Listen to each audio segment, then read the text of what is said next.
As we bid farewell to Mount Everest, we packed up our things and were on the road again. But this time the route was very bumpy.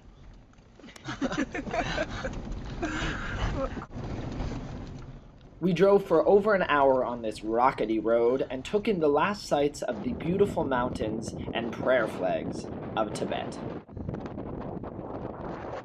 Then all of a sudden we turned a corner, and for the first time in 10 days, everything was covered in green.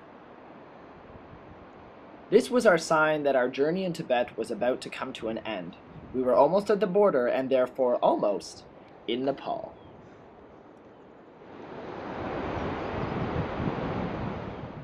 We were making great time and were actually ahead of schedule, but as we drove a bit further, we came across a problem. There had been a landslide, and because of construction, the traffic was backed up for hours. What happened? Well, we're stuck. Why are we stuck? Construction work? Yes. You have to take a look to see it yourself. There's a landslide, right? A landslide? Slide. Oh. Landslide. Clearly she was not paying attention on our tour. After a few hours of waiting and investigating the landslide, it was time to follow the convoy and make our way across what was left of the already very narrow road. Thankfully, our wonderful driver Tashi would get us across the dangerous cliff safe and sound. And then we saw it, the Nepalese flag, and after going through some pretty rigorous customs, we found a jeep to take us to Kathmandu. We got our jeep!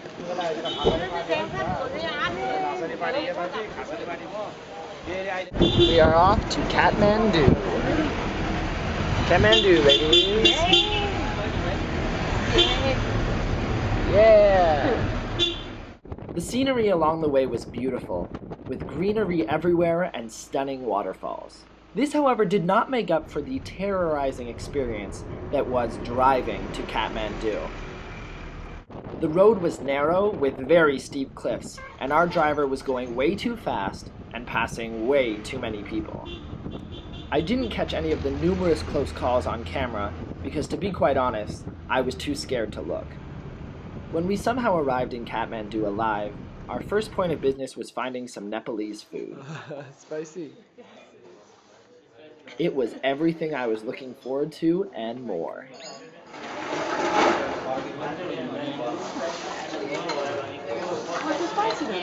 Nepal! I walked around the city for a bit and then met up with some friends from back home. So I just arrived in Kathmandu, Nepal, and who finds me in a bookshop other than Alex? And he is here with Leslie. And we have been planning this little meetup in Kathmandu for a while, but met up in a very strange way. And they are about to begin a 3-week trip. Where? 3 weeks to Everest Base Camp. Going a long way. It's gonna be awesome.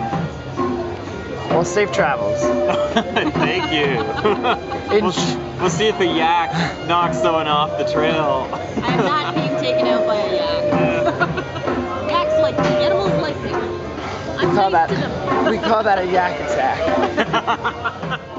It was great to see you, Alex and Leslie, and next time, I'll see you in Toronto. Because I only had a whopping 2.5 days in Nepal, I had to move fast. So, the next morning the girls and I met early to explore one of the old quarters of Kathmandu.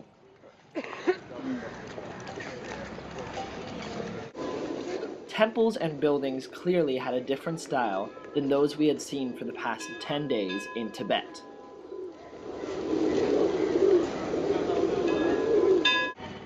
It's interesting how different religions throughout the world can have such different practices, even when they're right next to each other.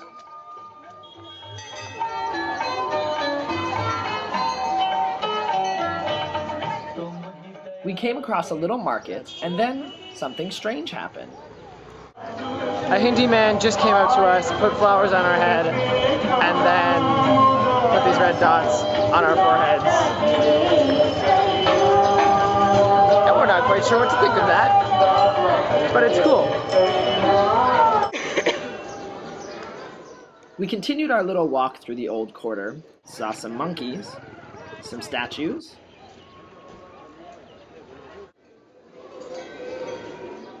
and I enjoyed watching this girl singing in the main square.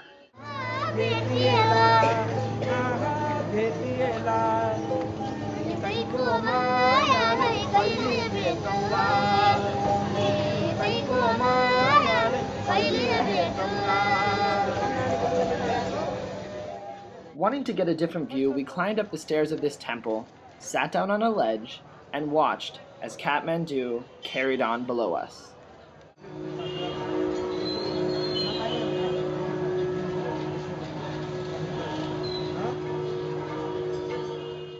Having seen what we wanted to see, we headed to the backpacker district of Kathmandu, and it wasn't long before I was in a room with some random guys playing me traditional music.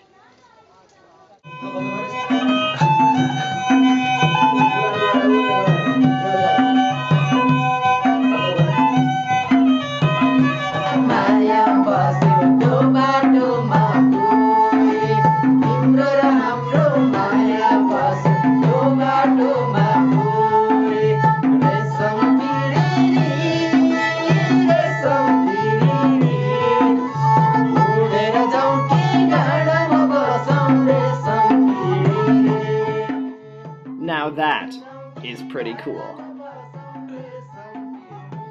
As I headed back out onto the street, I saw these guys and suddenly didn't feel like my backpack was very heavy. Keeping with the theme, I then noticed this guy carrying a refrigerator on his back down the main street. As it was my last night with my travel buddies Selma and Esther, we met up to celebrate our wonderful journey through Tibet. Here's to a great time in Tibet, Nepal, Sudan, and friendship.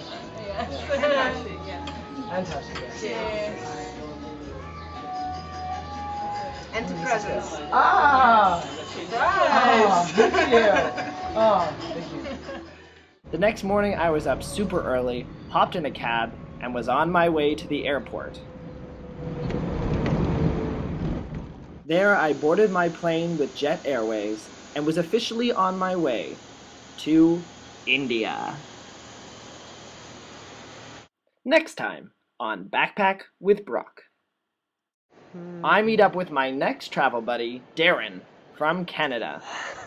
And together we begin our 2-month unforgettable journey through India. Brace yourselves for this one, folks.